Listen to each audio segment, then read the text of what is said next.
So here's podcast number two. It's my first podcast. Super excited to have Michael Lewis joining us. Michael and I have an interesting relationship in the sense that we both got sober at the same time in the rooms of A. So, one of those things about A, if you're going to get sober, it's a great idea to do 90 meetings in 90 days if you can. And we didn't know each other, but we kept on seeing each other in the rooms and kept on showing up. And I was hell bent on getting sober, and you just don't know, how folks are going to make it through that journey.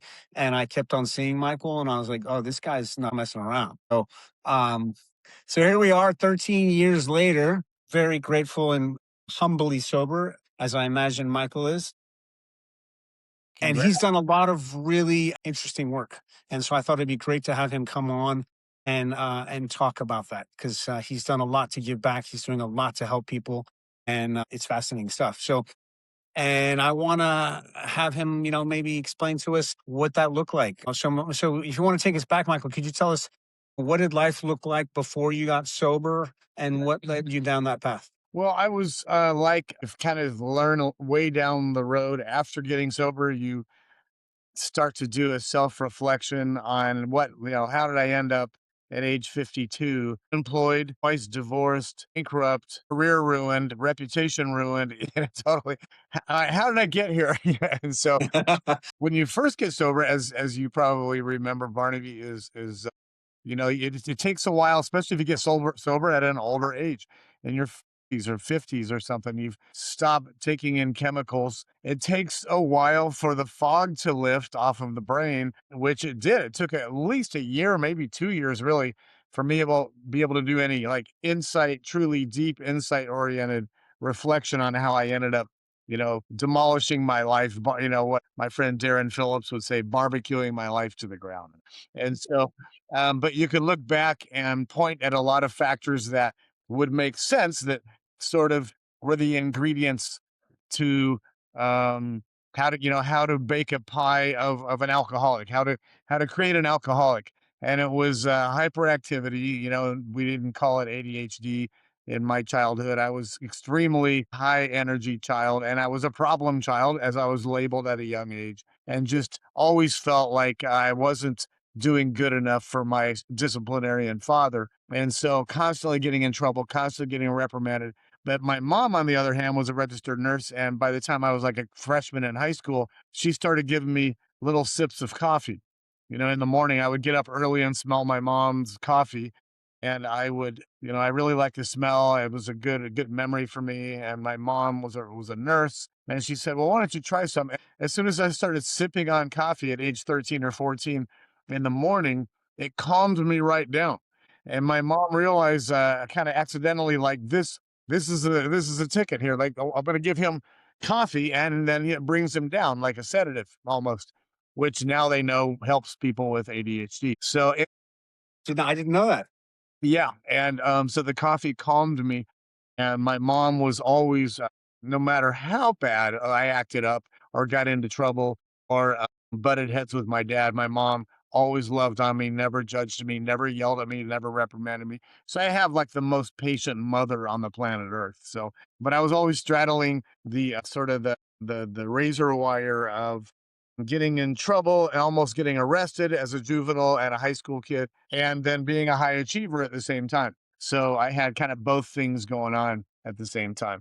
But I was restless and I was angry and didn't know why. And I didn't like my dad. And alcohol was strictly prohibited in our house. And I guess that's what made me mad, because all of my friends in high school were drinking and partying. And I was strictly prohibited from doing any of that. And so there was no way I was going to miss out on fitting in. I just wanted to fit in with my friends. And the way I found to do that was to drink, at age 13, age 14. And then I got punished and reprimanded for that. That cycle just went on all through high school.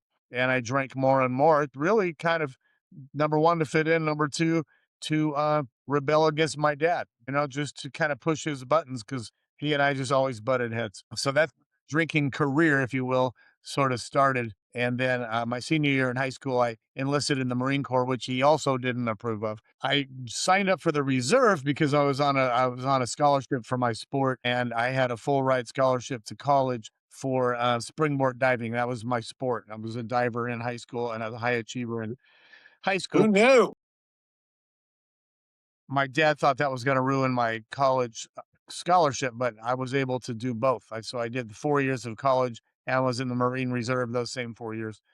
And then I had 2 more years in the reserve when I moved out to California at Port Hueneme. I just kept drinking heavily, more and more and more. It escalated. Couldn't really tell you where the anger and restlessness was coming from. Never felt good enough, I guess, even though I was a high achiever. And I just wanted to party. And at a certain point, it becomes such a habit that you gravitate toward other people who are in that same lifestyle. And then we fuel on each other and we're partying constantly every weekend.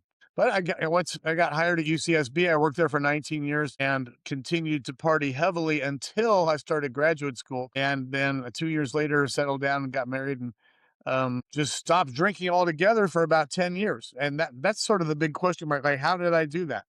I still couldn't tell you how I did that at this point. But I was definitely drinking binge style, alcoholically drinking up until about age 30. And then it just tapered off for 10 years. And then I went into a crisis, a midlife crisis, age 41, 42, and I started back up. And that's when it was very dysfunctional, very unhealthy, very self-sabotaging style of drinking. Is later in life. It really is when I started to do all the real big damage. Interesting. Okay.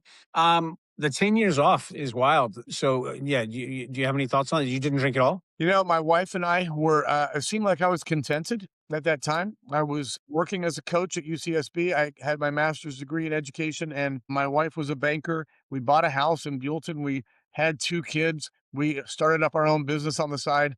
Things were crazy. It was hard to survive financially, but I didn't feel um, the need. I just felt like I was able to put that behind me and that chapter was kind of concluded. That's what I thought anyway at that time. So I didn't crave drinking. I didn't, we would have some wine here and there and have some beers here and there.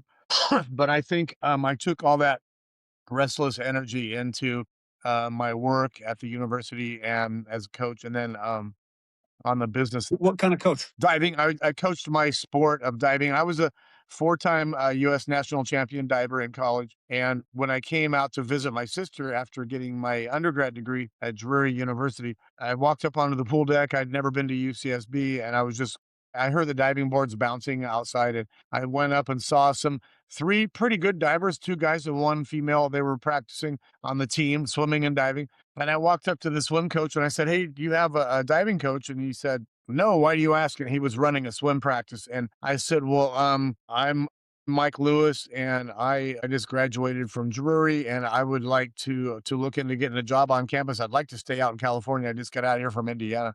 And he took his glasses down like this, and "You're Mike Lewis." He knew who I was because he knew my name from winning both events at the national championship the year before. And he goes, "Don't go away."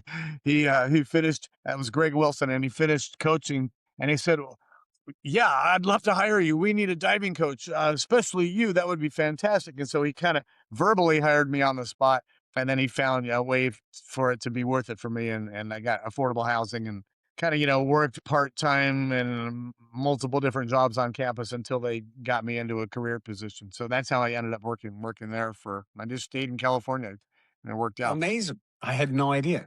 Fascinating. All right. So then was there a specific moment you said you got back into it deep, you started binge drinking? Was there specific moment when you were like, this has got to stop? Definitely. That's when, like, I don't know if you've heard of Gabor Mate, a big voice in treatment, in the treatment industry for addiction. And he came out with a book in 2009 called In the Realm of Hungry Ghosts. And he's got multiple YouTube videos. I met him at a yoga training that I went to. This is his big book here. Gabor Mate. It's probably backwards here. No, that's great. I met him, and what he describes as, we have an emptiness, we become overwhelmed. And he said the wrong question to ask people is, why do you drink? The question to ask is, where is the pain coming from in your life that has become so overwhelming and so unbearable that you no longer have the internal resources to deal with your life's problems in a more forward thinking, progressive way? And so that's exactly what happened to me. Is I got so overwhelmed. I went through a divorce. I had in debt building up. I had to get my own apartment. The only house I've ever bought in my life, I gave to my ex in the divorce, and I moved into a crappy, shabby apartment. I had 50% custody of my 2 kids. That was just sad and painful. And I just had such a big ego. It was all like a failure. You know, I failed in life, and I experienced major life crisis for the first time, and I became so overwhelmed that the only thing that helped was having some drinks again. And that quickly escalated into a coping mechanism for me dealing with the early first couple years, being a single dad and being divorced. And then after 4 years, I made the mistake of jumping into a new relationship way too fast. And I married an alcoholic, and she and I both, were very dysfunctional together in the second marriage. Even though we had 2 more kids, we had a really rough 3 years of marriage, and that lasted 3 years, and then that was over. And now things are even worse. It just snowballed from there.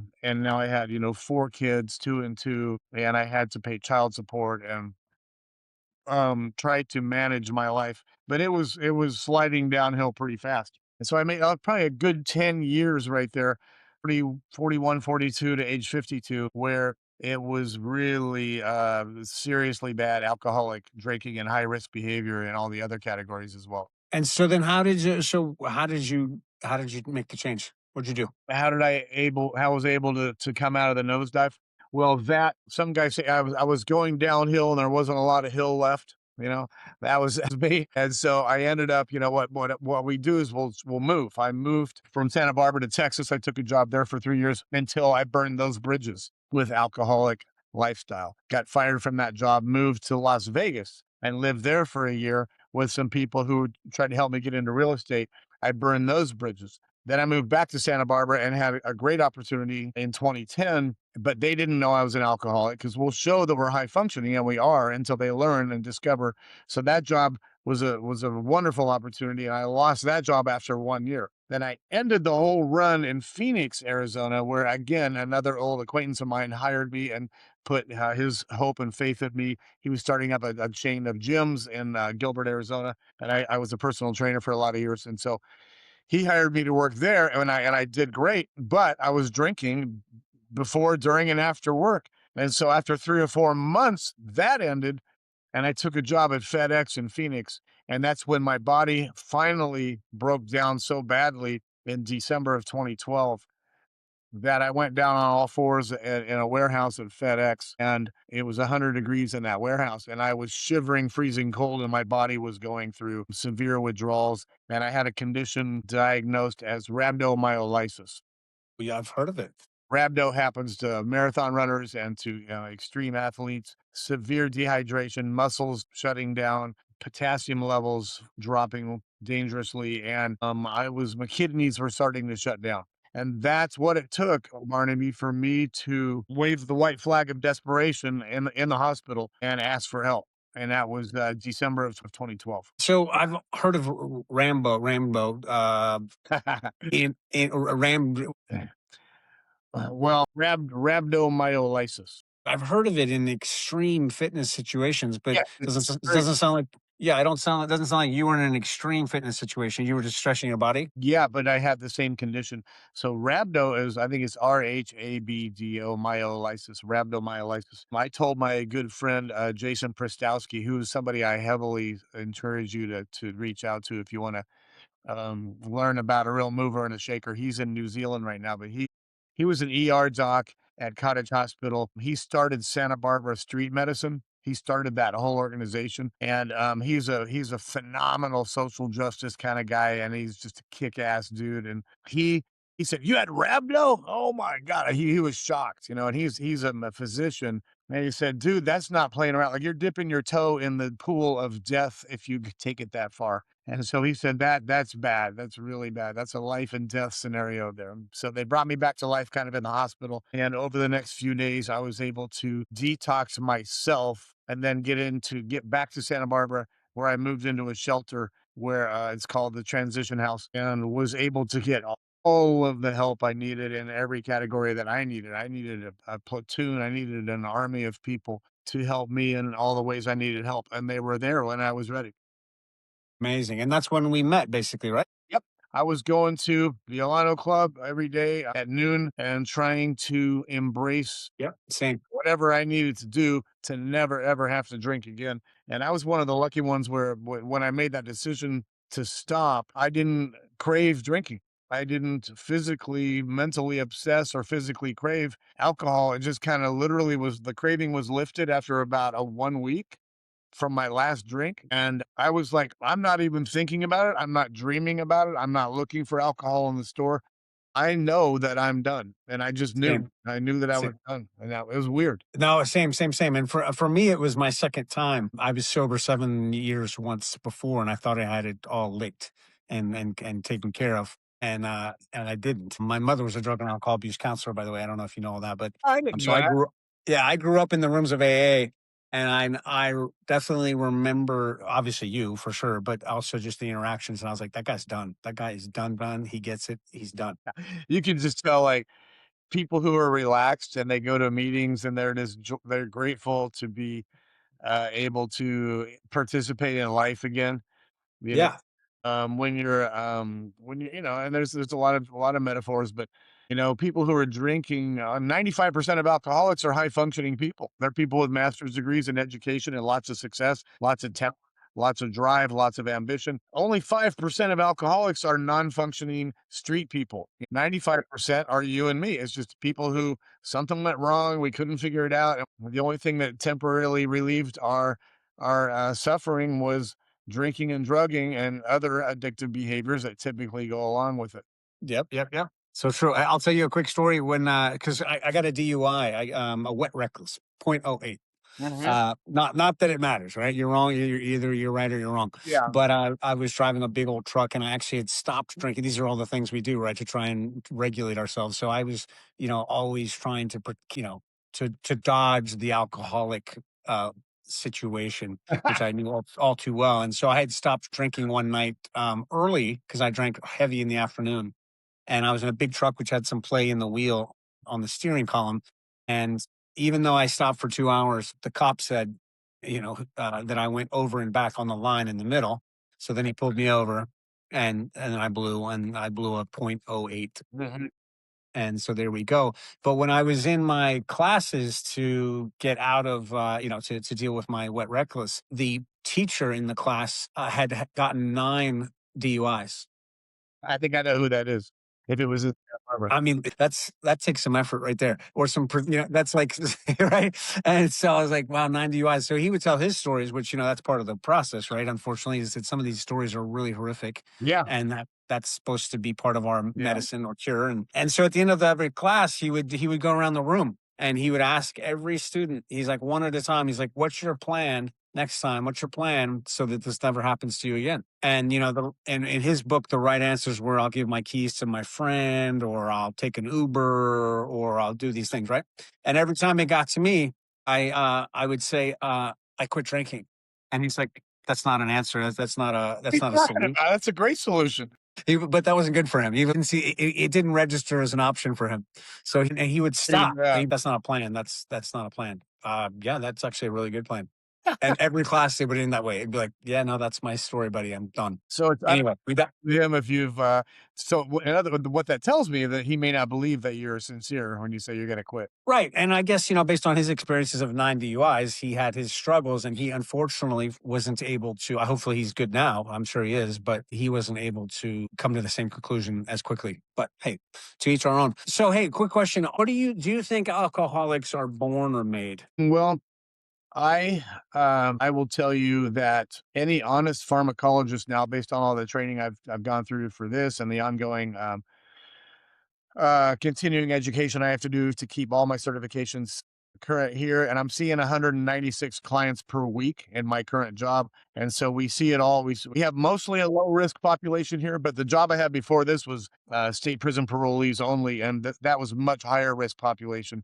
And I worked there for 3.5 years. But now this is just average people who get DUIs, which statistics say are, um, if you only surveyed people in DUI class settings who have been ordered by the court to resolve and get their driver's license unsuspended and get their driver's license back, but they have to do these classes first and other stuff, depending on the BAC. The estimate of people who are meeting the clinical criteria for alcohol addiction is 20 to 40%. So it's a big, way bigger percentage than the general population, which is estimated to be at 10 to 12%. But what people will say is the problem's actually getting worse. There's a higher percentage of people getting addicted. Although recently, in the last couple of years, alcohol consumption has gone way down all of a sudden. And there are Yeah. theories on that as well. But a pharmacologist today would tell you that an honest pharmacologist would say, we have no idea what we're doing in terms of treatment. We have no idea what we're still throwing mud against the wall. We're still trying different medications. We're still trying, but these are the things that seem to work for most people who can leave addiction behind for the long haul. Here are the list of elements and bullet points that seem to work for most people, and they're universal. And it's a really simple list of stuff. But And you're talking now, you're talking medicine?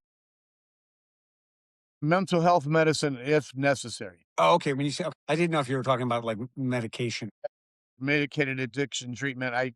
Not a big proponent of that because you're switching, in my opinion, you're switching addictions. But all these same experts, pharmacologists, I talked about Gabor Mate, Daryl Einaba, who's the author of Bible. Here it is, Bible on Addiction. Uppers, downers, all arounders. He is on Awesome. the Daryl Einaba right here. I met him. I saw him speak. And he will tell you, and Gabor Mate will tell you, that addiction is not an inherited brain disease, but addiction is a response to childhood trauma and trauma in our lifetime and unresolved pain, usually from childhood. That's going to be the going popular theory right now. At the same time, Barnaby, it's a statistical fact that male offspring of male alcoholics are 9 times more likely to become alcoholic. Not daughters, and not mother-daughter, and not mother-son. Father-son only. That's the only connection genetically that it's absolutely. And my son, I have 3 daughters and a son. My son is the other alcoholic in the family. And my son Jacob has 9.5 years of continued sobriety, and he's Wow. rushing his sobriety program. He's 32 years old, and he's just it puts me to shame in his recovery activities and the things that he does to embrace his sober life, and at such a young age, you know. So he got sober at age 23. But that father son, Fantastic. so that would tell you that is genetic. But they'll attribute most addictions to between birth and age 10 to what they call chronic inescapable stress on a child with the most vulnerable time of their life between birth and the onset of puberty, when the brain is developing the fastest and the most, and it's the most vulnerable toward violence and neglect and abuse. And so they've come out with the ACEs survey, Adverse Childhood Experiences Study, which was a blockbuster double blind placebo like it's world famous, proven that if somebody scores 4 or more points out of 10 on the ACEs survey, they're guaranteed to be 12 times more suicidal, 3 or 4 more times likely to be an alcoholic or drug addict, 3 or 4 more times likely to be sexual promiscuous, 3 or 4 more times likely to end up in an abusive romantic intimate partner violent relationship. So they have all these studies they've come out with where people have a minimum of protective factors in their life and a maximum of abuse or neglect in their early childhood that equals addiction. And then they go on to explain the pathology of addiction in the brain is that the child who's under stress and under hardship and under abuse and neglect have maladaptive response to dopamine.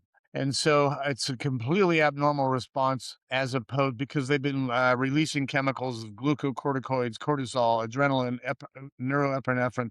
All these chemicals are released on a regular basis where they're not supposed to be released unless you and I see a grizzly bear and we're running for our life, you know.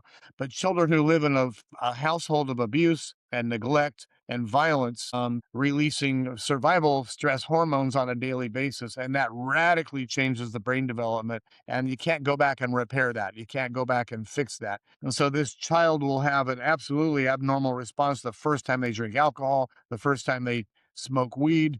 They will become early age addicts and alcoholics because of the childhood upbringing of neglect and abuse. So that's going to be Wow. the prevailing theory for most people who who end up in alcoholism, unresolved childhood trauma. And all the experts who are the big voices in treatment are saying that Western medicine is way behind. In medical school, they are saying, "Hey, I'm the expert. I'll cure you. Here's a pill. Here's a medicine for that." And mate is Gabor mate and Ainaba. They are just this is not working. This is not how we approach addiction. It's not going to work. So we're far behind any real solution, to help this. That unfortunately does not surprise me, with all due respect to our medicine. So that cognitive behavioral theory, thoughts on that? But yeah, Do you think someone can decide not to drink? not once they've crossed over the dotted line into dependence, into addiction. I do not. I don't think if someone has gone from there are 5 stages of addiction that are identified, and that is introduction, which happened when you and I are 12 or 13 years old. One of our friends got some beer from somebody, and we drank it, and we got drunk at 12 years old. And it was introducing the or weed or whatever it was. Number two is experimentation. Now we're in high school. We're trying different types of chemicals and just to have fun, and we overdo it, or we take some pills we shouldn't have taken. We throw up, or we drink more alcohol. And then we get into regular usage as we get a little bit older in high school, and we have the weekend parties and the kegers. And then we get into full integration. Now I'm in college or beyond, and I have a fully stocked bar at my house, and I drink, and I love to host parties, and I pour a great martini. And this is what we call alcohol's an everyday part of my life. And you can stop there. Most people get, once they hit age 30, highly unlikely to take up a self-sabotaging chemical addiction because the brain's fully develops and they're done. So very low chances after age 30 that they're going to start becoming an alcoholic at that age. But they can be an occasional heavy drinker and still not be an alcoholic. But once they cross over the dotted line into addiction, where now I have to have it every day or I don't feel okay, I don't feel right, and I get sick and have withdrawals when I don't have it, now you can never go back to one of those earlier stages. And that is still believed to be prevailing wisdom. Very few people we have ever seen have been able to um, control their drinking once they've gone over that line into addictive drinking. Got it. I can say, fortunately, that I don't think I crossed over into that line, to be honest. I drank a lot. I drank too much. But anyway, I digress. I was just curious. That's fascinating. Yeah. So hey, so now that you're 13 years sober, Mhm. what's it like? What's the difference? You go through phases. I look at myself, my AA sponsor when I first met you, Barnaby, after 3 meetings in my first 5 days of sobriety in Santa Barbara, I was living at the transition house shelter, and I went to the noon meeting every day, which was walking distance from that shelter. And I sat behind the same 2 guys at all 3 of those meetings. Jim. And it was Jim Vanek and Yeah. Norm Chavez, and Jim passed away a year and a half ago, but Jim did. Sorry about that. Thank you. He was the only guy that I thought was a badass. This guy, I think I'd listen to this guy, you know. And he had a ponytail, and he was a Harley biker, and had a nice truck, and had a high paying job, and he just seemed relaxed, like he had mojo and manliness, and yet very soft spoken and very loving, like a gentle dude, but hardcore on the outside. And I was like, I like this guy, man. I like his energy. And he turned around and asked me if I had a sponsor yet. And I said, no, I was going to call Gary, this old guy that I tried one other time when I tried to get sober. And he says, well, how'd that work out? And I said, not too well. And he goes, why not? And I said, because I lied to him. I told him shit that I wasn't doing, I told him I was doing things that I wasn't. And Jim said, why don't you just try fresh? I'm looking to pick up a couple new guys right now. I didn't know what he meant by that. And that's kind of weird. And then we sat down a couple days later, and he told me what it would be like to work together with, as him walking me through shoulder to shoulder with a few simple suggestions. And if I was willing to take suggestions, then I'd probably have long-term success. And Norm was his sponsor at that time. And Norm, I built a relationship with as well. But now I have a guy named Paul. Since Jim passed away, Paul had become Jim's new sponsor over the last few years. And Paul has 44 years, Paul Teft, of sobriety. He's a highly respected old timer, we say, and he's just an awesome dude that has no enemies. He's just really an incredible guy. And so I see myself as a 13-year-old. And what is a 13-year-old? We think we know everything. We're rebellious. We don't have to listen to our parents. And Paul's 44, and he has to, Right. to this day, I still have to get smacked in the back of the head by by my sponsor. He yelled at me a week and a half ago over the phone. He said, you need more meetings. And I said, "What are you talking about?" He goes, "You only go to speaker meetings?" And he said, "At speaker meetings, you're like a trained monkey, just sitting there doing nothing. Like you're not even putting any effort into the meeting." He goes, "You need to go to more AA meetings where you share and other people share." And because it's very clear to me, he told me that your anxiety and stress are way too high. And I can just see all the signs you're not going to enough meetings. And he was right. He was right. So 13 years is cool, but I still need the oversight for my program. I need the wisdom from Paul. I still need to be more than ever willing to take direction from a guy who's seen it all play out, and he has that way more wisdom than I have, and all kinds of stuff. I have a whole bunch of guys that I sponsor, and I need to lean on Paul for his viewpoint, his perspective. I So love it. it's Yeah, cool. I'm solid. I'm not going to drink no matter what. I already know that, but I need that accountability. you're coachable. I need to be. I'm 13 year Amy old. and I joke about Shut up those. and listen. Oh, that's fantastic. Yeah, no, I love it. I think your humility is a big part of your success. That's fascinating. So the yoga aspect. So I see this, I see you doing it. And tell me about that. So you tell me about the prison part. You started doing this in My God, jails? dude, it was amazing. I started doing yoga in 2004 when I moved to Texas, and I was a raging midlife crisis alcoholic. I had just gone through that second divorce, and I thought I had road rage one day in Texas, of driving to work, and I was starting to have panic attacks from pushing down all the sad shit that had happened that I hadn't dealt with, like missing my children and being hopeless to be a dad to my kids. Now I'm moving out of state to take a high paying job. And so I thought, God, I should take a yoga class. And so in 2004, I was a member at 24 Hour Fitness in Arlington, Texas. And I just went into this class that fit my schedule after work. And this guy, Joseph Stingley, he's walking tall. He's 10 years older than me. He looks how I want to look. He has great posture, good musculoskeletal fitness, and just looked mellow and strong. And I took his class, and I at the end of the yoga session, the last element of the yoga practice, through shavasana, or deep relaxation, and I just had tears. I was laying on my back with my eyes closed, pouring in tears, and I didn't know why or where that was coming from, but I knew this is what I need. This is what I need to do now. I wasn't sober yet, and I wouldn't get sober for 8 more years. But I followed Joseph around 6 days a week, taking his hardcore power yoga. It's super athletic yoga. It's not humming and chanting and, you know, laying around doing gentle stuff. But he ended up suggesting that I get certified after 2 years. I did. And I started teaching in 2006. Then I finally got sober in 2012. And after about 5 months of sobriety, still living at the shelter, my phone rang one day, and it was Ginny Hune, who was doing her master's degree in spiritual psychology. And for her master's project, her thesis, she started up a women's yoga program at the county jail. And she called me, and having remembered me from when I gave swim lessons at La Cumbre Country Club to her son from years before, and she knew that I was certified to teach yoga. She said, "Are you still teaching it?" And I said, "Yeah, I'm getting back into it now. I'm recently sober, and I got hired at a couple places to start teaching."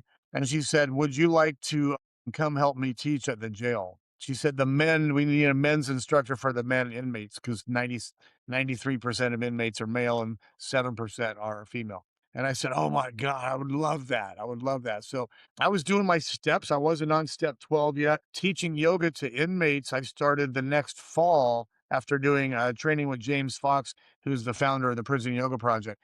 We had to go do his workshop.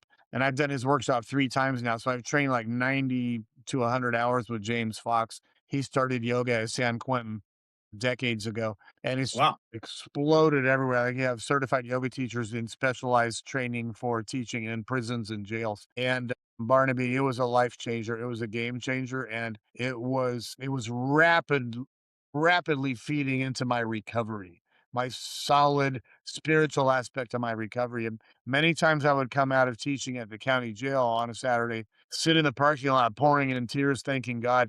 I'm in my car, and my beater car, and just, how did I end up here? Like, this is such a blessing. The guys loved it. They loved me. They were telling me things that were like, made me just put me in tears. So I got trust and positive regard from inmates, and That population became my absolute, to this day, it's my favorite population of people to work with.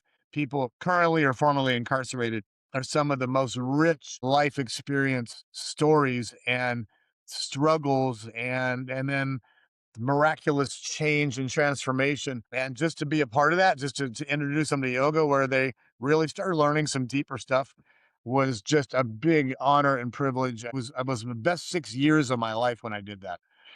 Amazing. It was, it was step 12 work. I wasn't sponsoring an AA for a couple of years, but I was teaching yoga to 20 guys a week every week. I ended up teaching 3,000 inmates yoga in those 6 years.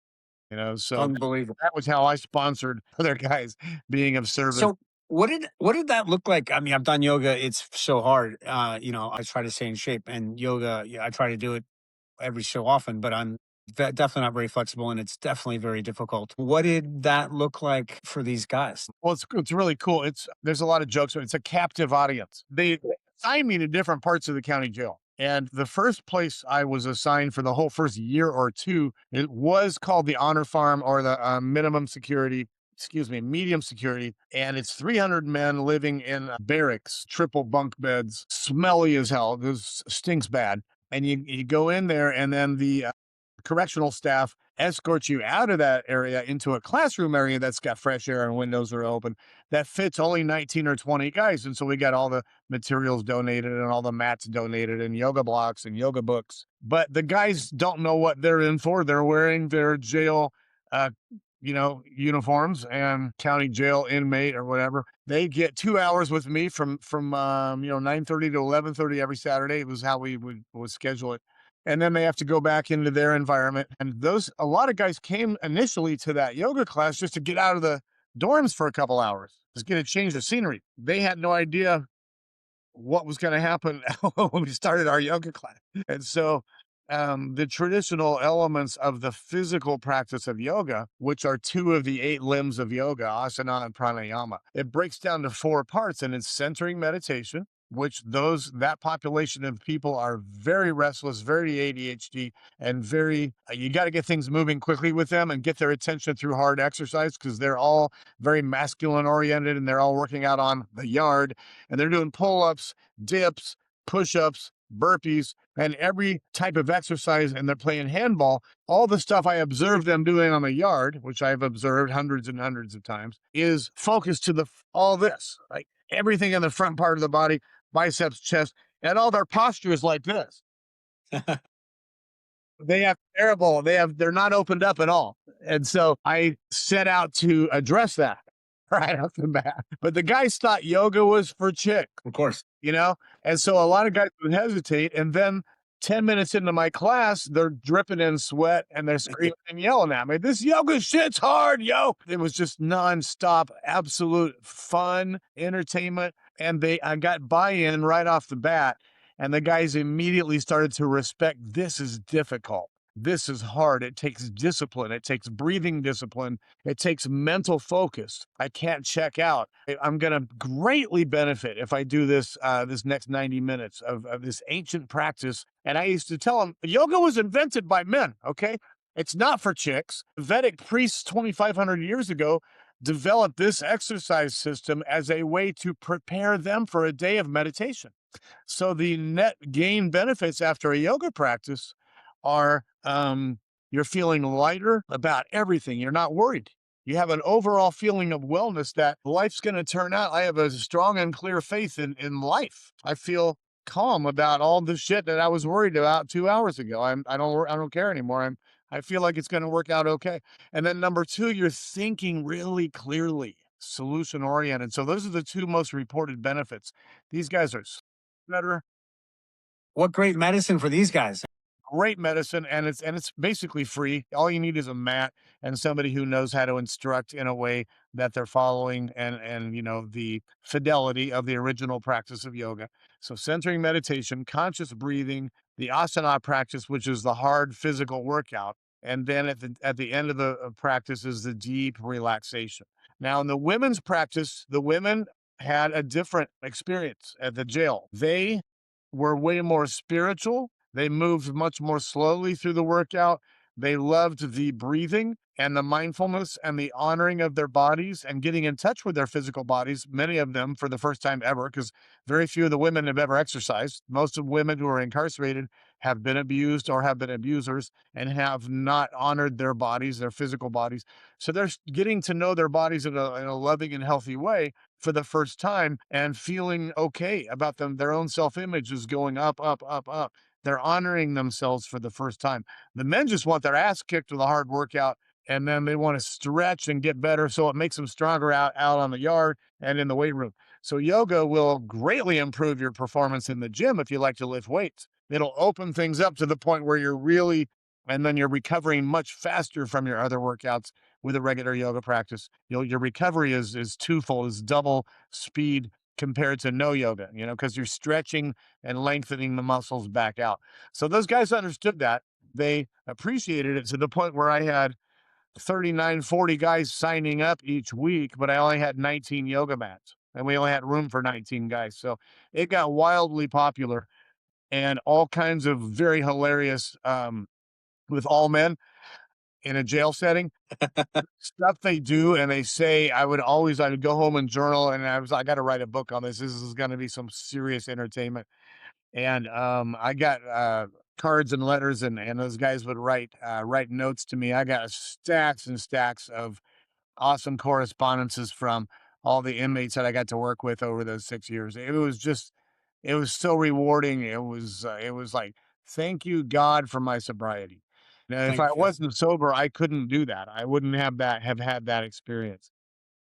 I love it. So that's super powerful. I've never talked to you about that. I know you've done it for years. Hey, real quick on the dopamine part of it, because so many people get, I don't actually consciously think of this. I know that the gym makes me feel good. I don't constantly like, wow, I need some dopamine. Let's go to the gym. But many people, do go do extreme, hit and lots of cardio on purpose to get into that zone. So what are your thoughts on that? I mean, does the yoga get you there or? Absolutely.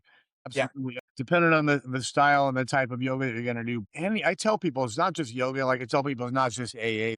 A whole bunch of other ways to approach long-term recovery. It doesn't have to be a 12-step program, but every major program that has high success numbers, I can name a lot of those off. Of certain things that are the exact same elements as Alcoholics Anonymous and other similar programs. They all work. So exercise, I feel the same way about it. I tell people, don't stop lifting weights, don't stop boxing, don't stop doing MMA. Don't stop all your other sports that you love to do, pickleball, tennis, disc golf, whatever it is.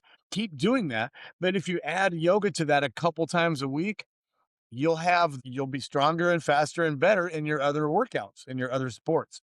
So let yoga be a supplement to your primary workout. Some people use yoga as their main thing, and I love amazing. to weight train. I weight train 4 days a week. One of those four is dedicated cardio day, but the other three are pretty intense. And some people say I do HIT, I do HIT. I go, I do shit, special high intensity training. But I have an old Hey, buddy. you look great. You look great. You've got a lot of muscle on that bone. It's fantastic. Well, here's another guy who the guy who trains me is a guy named John Dickey, and we went to high school together. And he sent me all of my workouts over the last 3 years, and I've diligently been doing his program. And I put a whole bunch of muscle on in the last 3 years because of that. I'll be 66 years old, so I'm training. So that blows me away. That blows me away. Not that 66 is old and not that you look 66. It's just, you don't look 66, man. I got the legs. I got my legs beefing up finally, and it's like I'm just following John's workouts. So he'd be a good guy to interview. Uh, Fantastic. I He love it. one of my buddies from high school, and some of these guys, you just never age. John's one of those guys, like, he'll look at full head of hair, and he's, super fit, and he's happy and joyful, and he's training harder than ever, and it's like, he just keeps going, and he's our same age. I love that. But as I far as mean, it's such a use it or lose it situation, right? I mean, no, man, I think it's, the body's going to follow pretty much wherever the mind wants it to go. if you rust, man. You'll rust up. You will rust up. It's so true.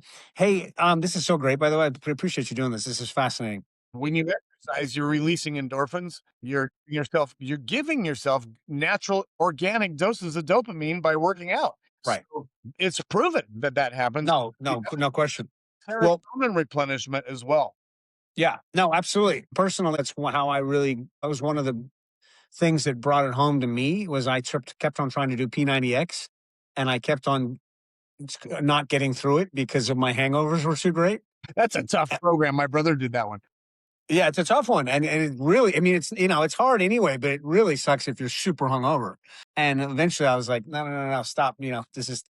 I gave myself an ultimatum. So, yeah, replacing fitness for these things that we need is a powerful choice. Hey, let me ask you. So, for folks that are some hard truths about addiction and recovery that most people don't want to hear. So, as it relates to fitness, which is what this podcast is about, really, fitness and challenges that we have in midlife. I'm a new trainer. I love it so much. And as I'm working with folks, different folks, I've decided that it's pointless to kind of sugarcoat the whole alcohol quotient and because it is what it is, right? It's if you want to get fit, if you want to get in shape and you're drinking, it's counterintuitive. So that's my answer to this question of late is that the thing that people don't want to hear is that they can't go get hammered all the time and get a six pack. They can get a six pack at 7. We're a culture of immediate satisfaction, and so we wanna have our cake and eat it too. That's American culture right there, but what people, if they didn't wanna hear about long-term recovery, we're talking about people who have to stop drinking to save their life. People who, wanna use alcohol in socially responsible way, I'd never, poo-poo that, I never criticize it. I never tell people in my DUI classes, if you're not meeting the clinical criteria for addiction and you're 30 years old or older, you're highly unlikely ever to become an alcoholic. It's a statistical fact. But those of you who would like to slow down, let me give you a suggestion. A target BAC would be 0.05. 0.05 is the perfect buzz on alcohol. And so learn what it would take for you with your body weight and your male or female and your tolerance level to get yourself to 0.05. For most adult men, that's 2 beers for the whole night or 2 cocktails, and then you're done. For most women, it is 1 to 1.5 drinks the whole night. And once you get 0.06 and beyond, you reach a point that's called alcohol myopia. Myopia is nearsightedness. That's what myopic vision is, nearsightedness. Alcohol myopia is I only see what's right in front of me. So at 0.06 and beyond, every study that's out there proves that I am now making regrettable decisions. This is the beginning of me making regrettable decisions once I hit 0.06. And when I lived in Texas, they would say, that old boy's feeling double and he's seeing double and feeling single. Right. So I start doing, and then we'll drink at a faster pace. Right, And right. if what at the end of the day, alcohol is not your friend. There's not one study that says it benefits you on any level. So the old thing that 1 glass of wine per day is good for you is now known to be false. It's bullshit. It's just not true. And if you don't believe me, listen to the experts such as Daniel Amen, AMEN, Amen Psychiatric Clinics in California. He puts out great content on Instagram, and he's a brain scan expert, and he shows you a long list of things that happen to your brain. Daniel Amen, you can follow him. He does like 90-second long sound bites every day, and he talks about weed, he talks about suicide, he talks about fitness and health. People want to live optimal health. You're not living optimally if you want to drink heavily on a regular basis. But, if you want to keep it at 0.05 a couple times a week, it's not gonna destroy you if you don't have any addictive tendencies. But 0.05 should be the target. And then Love it. the alcohol consumption went down because they think is because weed is now legal everywhere and in the dispensaries. And every new study now and old study, there's not one study on the planet Earth that says marijuana on any level is safe to use. Anything. It's all bad. And weed is bad. And they're using the high potency THC, which is 10% Dude, higher. this Anything stuff today is that is all crazy. high potency. And it's creating psychosis. It's creating all kinds of problems for people. So weed will not heal your back pain. It will not help you sleep better, and it won't help anxiety. It'll actually cause all three of those to be worse. I can prove it. Every study out there says that it's true. No, I believe it. I just want I was never a big because that's what I people was never a big yeah, I was never a big pot smoker, but the stuff I smoked back in the day was like lawn clippings compared to and we were baked. Just we baked were baked, right? 3 hour 1% THC. But what they're replacing alcohol now with marijuana. So people are just trading and thinking, well, this is much better.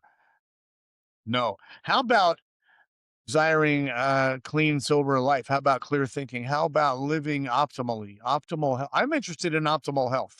I'm interested in optimal sleep. I'm interested in longevity. I want to think clearly. I'm getting older, so I know I already did a lot of damage with the years of drinking. I probably am not going to have the memory that I would have had I not done all that. So the last thing I want to do now is like switch that out for weed or something, you know? I love it. So the name of our company is Optimal Health Solutions. Nice. Well, Yeah. I didn't And then, remember that. and I don't think I told you the name of the podcast is Optimized and Unplugged. Perfect. There you go. Yeah. So the notion of what's that? We're on the same page. We are on the same page. There was no question I knew I wanted you to join this, and I'm so glad you have. But the notion of being optimized is something that's foreign to most folks, even folks who are interested in their health and fitness. The notion of like optimizing, it's great to be in shape. It's great to want to get better, but optimize yourself. Go next level. And it's so easy if you do a little bit of research and you don't. I mean, most people learn how to lift in the gym and work out in the gym by watching other people who don't know what they're doing. It's so true. Literally, you see that, and it's like, why is everybody and their brother doing these two exercises, which are counterintuitive to if they really wanted to make gains in those specific parts of their body? I don't say anything. I just put my music on and follow John's workouts, which are very diverse and very, very specific. I'm not in the gym for 2 hours. No, that's great. Having a program to follow for sure is the way to go. But yes, it's frustrating for me. I have to tune it out too because when I've also put music in and I tune my, you see, I get questions. I get guys who are asking me like, and you can just tell what's wrong. They're not eating right or they're drinking too much, and you can't outtrain a bad diet. You definitely can't outtrain alcohol. Dude, food is everything. I still have my cravings. I still have a weakness there, craving, simple carbs too much late at night and stuff like that. And it's much better than it was, but I still could clean that one up a lot better. For sure. Well, you're doing fantastic. Hey, lastly, let's sign off with someone who's stuck right now, addiction, stress, life in general. What's the first step you recommend? Well, the first step, and this is Tommy Rosen, who's a world-class yoga teacher, who's also whose workshops I've done. I met Gabor Mate through him. He says the first step is you tell someone. You tell someone who hopefully has information or help that can help point you in the right direction. Then you got the secret out. No more secrets. You got to tell someone, and then you look into one of these programs. There are endless amounts of programs. AA is the most common. It's available everywhere. It's free, Alcoholics Anonymous. But there's another piece. 50% of alcoholics and drug addicts also have a mental health issue that needs to be addressed. Over half of alcoholics have chronic depression and or anxiety. And so if you're not comfortable going to an AA meeting, which is not going to handle that piece of the puzzle, you go to your therapist or your medical doctor and you ask them, where can I see a counselor who's an addiction treatment specialist therapist who could help me navigate the early part of recovery? The first 2 years of recovery is early recovery. So a lot of people think I'll do it in 6 months and I'm good to go the rest of my life. No, it's a hard first 2 years. Stick to it. But you tell somebody, go to one of the many programs that are out there, tell your doctor, and be open to seeing a therapist for the mental health piece as well. Love it. So good. Thank you so much, man. I really appreciate you doing this. Hey, Barnaby, thank you, man. It's a huge honor, buddy. Likewise, this is fantastic. You've kicked off the series for me. It's so great to see you happy and healthy. Thank you so much. And you as well. I'm going to try to be like you now. Vice versa, the other way around, brother. All right, Thank you. I appreciate you. Barnaby, take care, brother. You too. Bye bye. Bye.